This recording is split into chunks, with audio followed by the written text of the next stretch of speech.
Nuestra medición del tiempo está íntimamente relacionada con la astronomía.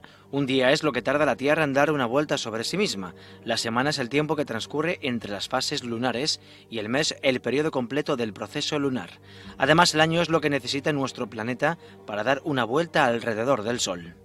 En la antigüedad la medición del tiempo tenía que ver mucho con efemérides astronómicas. Por ejemplo, los egipcios medían la duración del año y celebraban su año nuevo cuando veían a la estrella Sirio salir por el horizonte, que es lo que se conoce como el orto helíaco de Sirio. De la misma forma, cada civilización tendría una idea del principio del año que tenía que ver seguramente con los solsticios, los equinoccios, las lunaciones, o incluso como los celtas, con el paso de cuarto entre el equinoccio y el solsticio de invierno. Uno de los primeros intentos de confeccionar un calendario para establecer algún tipo de orden se remonta al antiguo Imperio Romano. Claro que tenía sus limitaciones.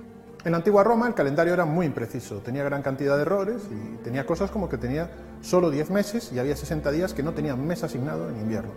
Preocupado por esto, Julio César encargó un calendario mucho más preciso. Un calendario que no tuviera errores y que permitiera de alguna forma sincronizar el calendario con los eventos astronómicos, especialmente con las estaciones del año, que la primavera o el verano siempre caigan en los mismos meses, como ocurre en este momento. Pero había un problema. El tiempo que tarda la Tierra en completar una vuelta alrededor del Sol no es una cifra redonda, y en la vida civil no solemos trabajar con decimales.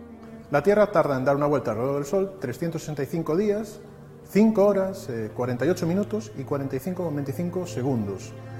No hay un número exacto de días que tarde la Tierra en dar una vuelta alrededor del Sol, por lo que la medición de años con respecto a un número completo de días no es posible. Si medimos el año como 365 días y no hacemos ninguna corrección, veremos que poco a poco las fechas se desfasan con respecto a los eventos astronómicos.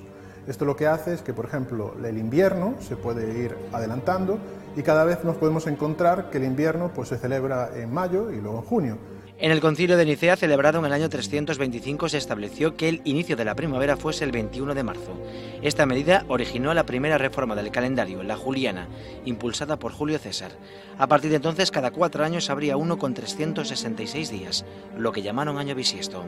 El calendario juliano, uno de los avances que tenía es que precisamente establecía los 365 días y corregía las 5 horas adicionales que no estaban incluidas dentro del número completo de días, añadiendo un día adicional a febrero, que es lo que se conocen como años bisiestos cada 4 años.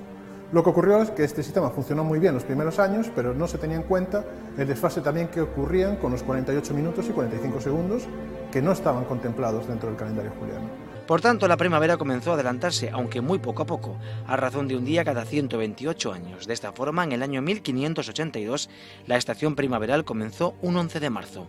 El problema, lejos de solucionarse, empeoraba. El Papa Gregorio XIII quiso solucionar este contratiempo. Reunió a un grupo de científicos y después tomó 2 decisiones. La primera fue bastante radical.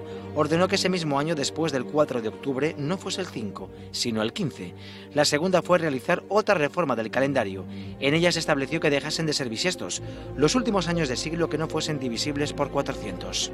El año 2016 es un año bisiesto normal. Con el día extra en febrero lo que se pretende corregir son esas 5 horas extra que tarda la Tierra en dar una vuelta alrededor del Sol, pero sin embargo otros años, por ejemplo como en 1900, que debería ser bisiesto, no fue bisiesto por la norma de corregir los minutos. Incluso una norma más precisa, que llega casi hasta los segundos, permite, por ejemplo, el caso del año 2000, que sea bisiesto porque es divisible entre 400. Y de esta forma, poco a poco, nuestro calendario va ajustándose a la duración exacta del año trópico.